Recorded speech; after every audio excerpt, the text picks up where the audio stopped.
My first guest, he is a New York Times, #1 New York Times bestselling author of more than 40 books and founder and senior pastor of the Potter's House, located in Dallas, Texas. His television ministry program, The Potter's Touch, is watched by 3.3 million viewers every week.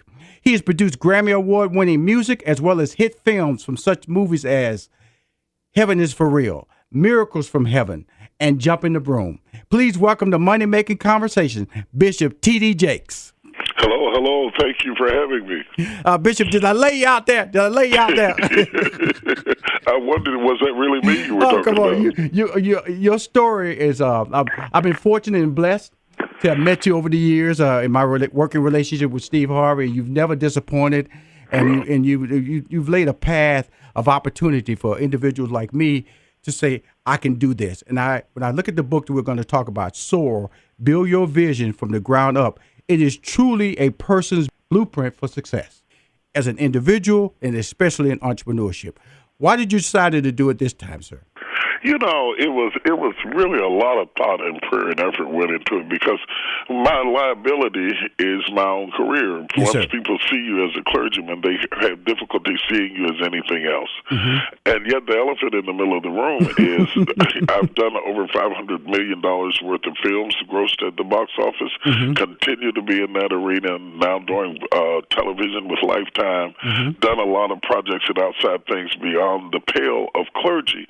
And when I look around at our communities, it's not just preaching that we need. We need information about business, about entrepreneurship, recreating our lives, people who were second chance citizens, ex-offenders. How do they get back up on their feet again? Mothers who have empty nests, people trying to subsidize their income, looking for a job when you may have to create the job that you need. And I wanted to have a conversation with my generation about it. It's important. And before we even get into the book, it's two sections I want to talk about. It's the front of the book and the back of the book. In the front of the book, you talk about the Texas Offenders Reentry Initiative, which I knew nothing about. Let me give my listeners a background. Launched in 2005, the TORI program has served over 10,000 formerly incarcerated adults across the state of Texas in healthcare, employment, housing, spirituality, education, and family. But 10,000, Bishop T.D. Jakes? It's not. The number is actually up to 17,000 now that have gone through our program. We meet them once they get out of prison. We put them into a 1 to 2 year training program that helps some of them to get GEDs. 50% of them have gotten jobs as a result of being there. We direct them into housing. We work on their family skills. We do anger management classes. We do very practical how to dress for an interview, that sort of thing. And we continue to enhance it. I meet with CEOs and corporate leaders about giving a certain amount of job allotments to second chance citizens. And we have had accommodations from the Obama administration down through the years. We've been appreciated by the criminal justice system. And we're getting ready to have a graduation, incidentally, for a whole new batch of students who are coming through the program. So it's alive and well. If you ever need me to speak to them, I'm about motivation, I'm about uplift. My life, I come from the inner city, Fifth Ward. I've been fortunate. My degree is in mathematics and corporate trained in IBM. And I just know that sometimes you need to hear a person just came from a community that wasn't supposed to be the blessed community. Right. Stepped out there, was pushed in the right direction. You know what I'm saying? We all are pushed, but sometimes we ignore that push or that motivation.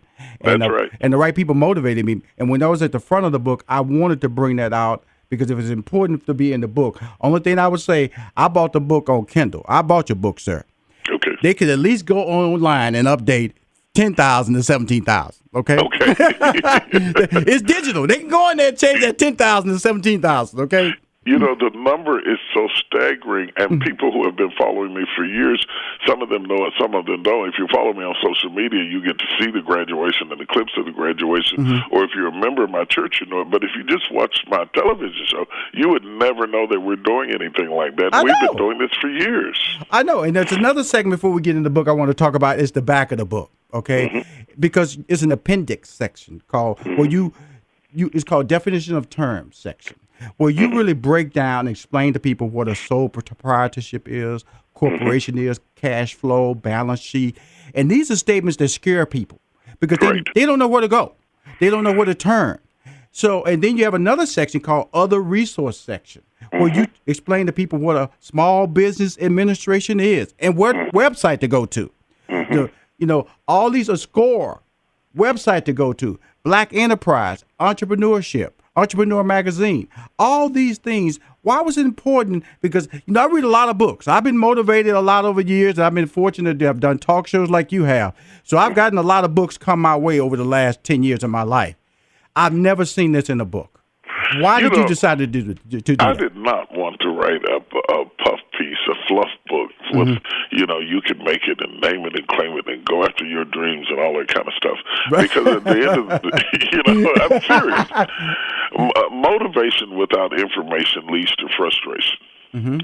So I did not want to further motivate people without providing the kind of information that would cause them to end up with frustration. Mm-hmm. And you know this well if you've done entertainment business like you have, every genre of business has its own lingo and language. Right.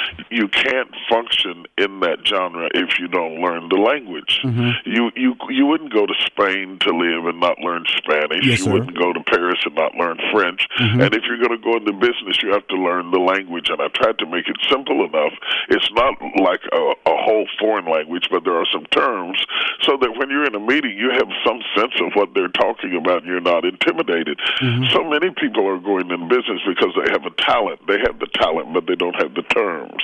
And the terms helps you to be able to escalate the talent because then you can craft the business model to protect you because business is a jungle and you can get devoured out there if you don't know how to protect yourself. And that's why I was telling everybody right now, the show Money Making Conversation is designed for entrepreneurship, free information that I provide to my listeners and viewers if you're on my Facebook page. This is the first book I've ever encountered that is a book you go to the shelves, you walk away, and you can build your career, build your life, not only through your faith, but also through principles. Because throughout this book, it's about soaring. And the analogy is taken from the fact that as a kid, which I related to the fact that my Disneyland trip was to go to the airport. Right. And watch the planes take off. When I read that, I said, this is my book. It was cheap entertainment back then. We'd go to the airport and watch the planes take off. My kids would think we were crazy if I took them to the airport to watch the planes take off, but it was the only kind of entertainment my parents could afford. It led to me becoming fascinated with the Wright brothers. The Wright brothers become the metaphor for the book because they built their airplane in a bicycle shop, and it's a great conversation. I loved writing the book. And that's the type of terminology that's going to be relatable. The next break, we're going to go into more detail about the actual book because I want people to understand that it's broken down into 4 parts. I'm just going to set everybody up. It's 4 parts. Expand your vision, build your wings, clear the clouds, soar to new heights. And when I'm engaged in this next, don't go nowhere because you got to hear the profound words of leadership, fellowship, and entrepreneurship that's going to let you know that you can win in the game of small business and game of life. And the one thing I also took away from the book is that if you're an employee, you should read this book because you are a brand and you should consider yourself an entrepreneur. We'll be right back with more from Bishop T.D. Jake. We'll be right back with more from Rushion McDonald and Money Making Conversations. Don't touch that dial. Hi, this is Rushion McDonald. You're listening to Money Making Conversation. I'm your host. On the phone is Bishop T.D. Jakes, and we're going to go in more detail about SOAR, New York Times bestseller. Build your vision from the ground up. And I'm telling everybody, it truly is a person's blueprint for success. Bishop, Yes. The reason I want to really start with your mom and your dad, because see, when people write books, the one thing I don't like when they write books is like they have no history, they don't have any resume. Your mom was was involved in real estate, and your father had a janitorial service. So, Absolutely. So you learned this as a youth. It was a conversation in my house every day. It was the environment I grew up in, and my mother was always looking for a deal on real estate and buying these pieces of property and collecting rent from them. And in fact, she did it when I was a child. She maintained that property throughout her life. My mother finally died at 73 with Alzheimer's, and even as she was fading away, my mother still had rent money coming in that she from houses she couldn't remember anymore. And it left an indelible impression upon me because my mother was not at the mercy of Social Security. She was not at the mercy of her teacher's retirement, though she received that. She subsidized her income.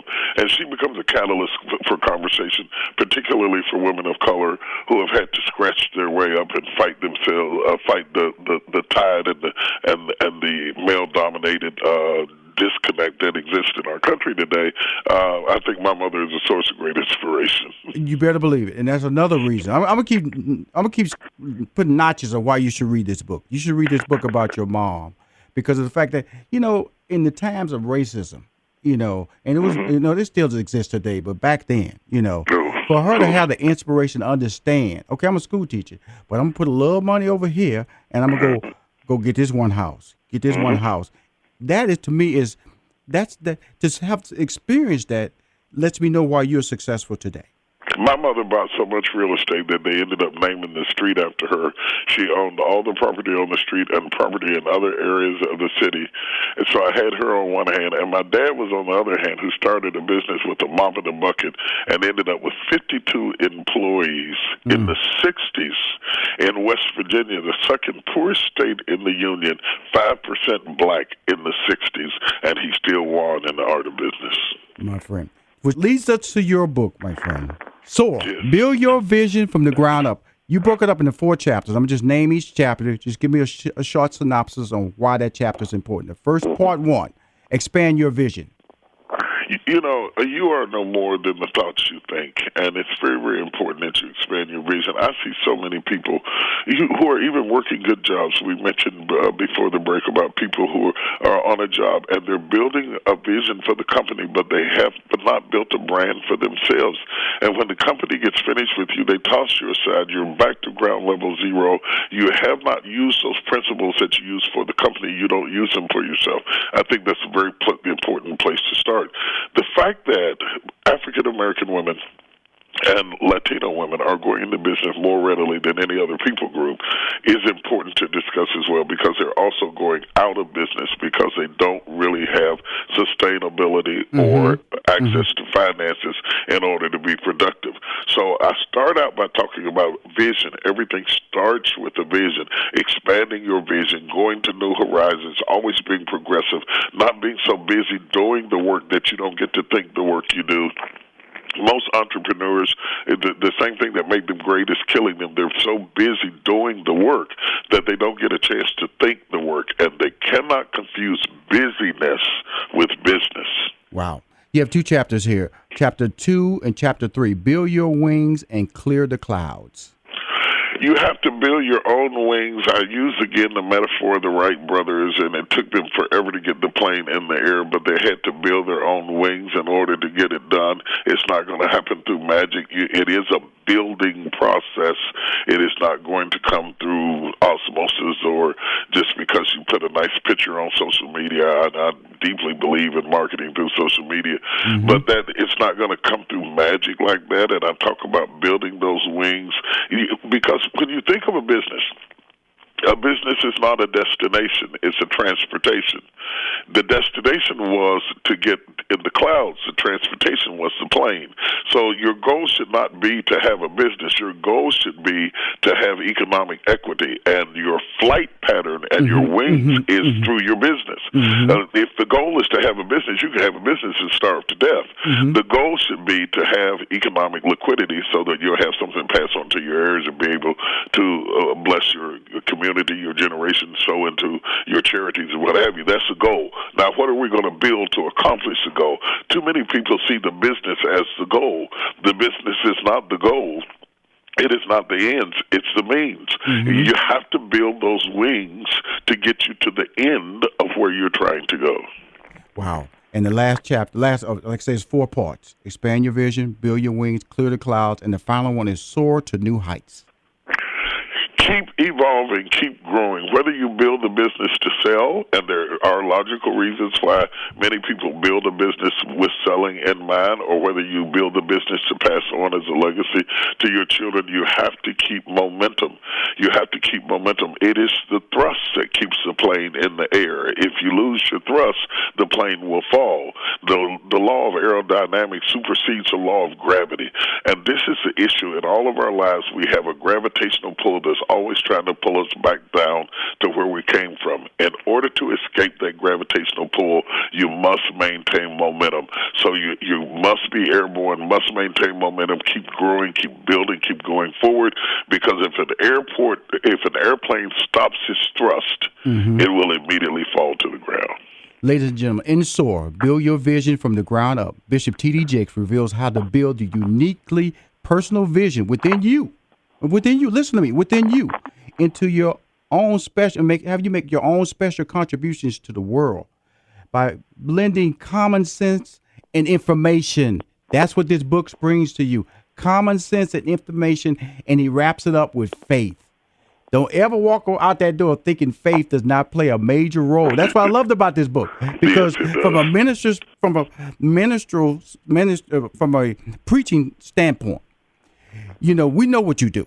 Yes. You're a bishop. You didn't start the book out like that. No. You go through it all. I'm gonna lay it out. The stories with Oprah, Nichelle Nichols, that's Lieutenant Uhura.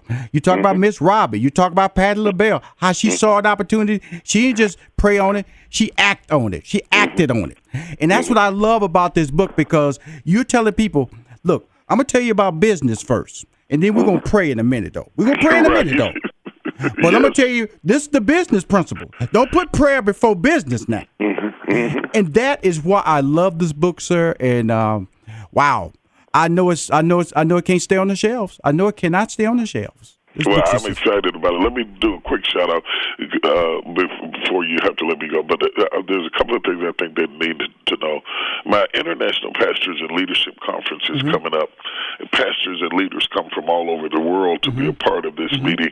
They learn everything about organization, infrastructure, staffing, development, budgeting, maintaining, because in many ways, in order to run a church with any staff at all, you have to have some business acumen, even if it's just to acquire property or to build low-income housing. There's a business acumen that needs to be there. What is new about this year is that we also include classes for entrepreneurs. So if you enjoyed SOAR and you want to really build on the information that was provided in the book, you might want to consider coming out April 17th, and it's going to be April 17th, 18th, and 19th. It's going to be in Dallas, Texas. They can go to pastorsandleaders.org and get more information about it. And one quick thing I want to say, I think you're based in Atlanta. Is that right? Yes, sir. Yes, sir. Well, Atlanta is well familiar with Woman Art Loose, and I did it there for years and years and years, filling up the Georgia Dome and so forth and so on. This time, I'm going to do something new in October that has never been done before. I'm doing a master class for Woman Art Loose. It's going to be in Dallas. I'm only taking a small amount of women. It will not be a stadium-sized crowd. It's going to be October 18th through the 20th. I'm bringing me and many of my friends who are masters at what they do. It's going to be amazing. So whether you're an evangelist, pastor, entrepreneur, businesswoman, a career woman, professional woman, got more hats than you have head trying to run everything. I love it, Bishop. I've got something for you October 18th through the 20th, and they can go to WTAL.org, and it's just an opening page up right now. I haven't really started pushing it, but I thought I would share it since I'm talking to Atlanta. Well, thank you for sharing that, but more importantly, thank you for writing that book. God bless you, sir. But, the thing about it is that I've always been a fan of what you do. And to actually, cause you can call me a jaded book reader, and then read a book where I gained so much information, so much knowledge. And I'm just going to share to the world, when people hear this show, the fact is you have the blueprint. Stop looking at anywhere else. Stop reading other things. This man was born in a house of entrepreneurs. His success is Google him. You'll see. And the consistency and the fact that he's giving back. In 2005, over 17,000 men and women out of Texas incarcerated are living a positive life, with over 53% of them getting jobs. Sir, thank you for coming on my show. I'm a fan. Thank you for having me. I'm a fan. Enjoyed it. I'm a Love fan. you, And we're going to keep God bless. selling these books, brother. We're going to sell these books. Come on, Bishop. Amen. Bye-bye.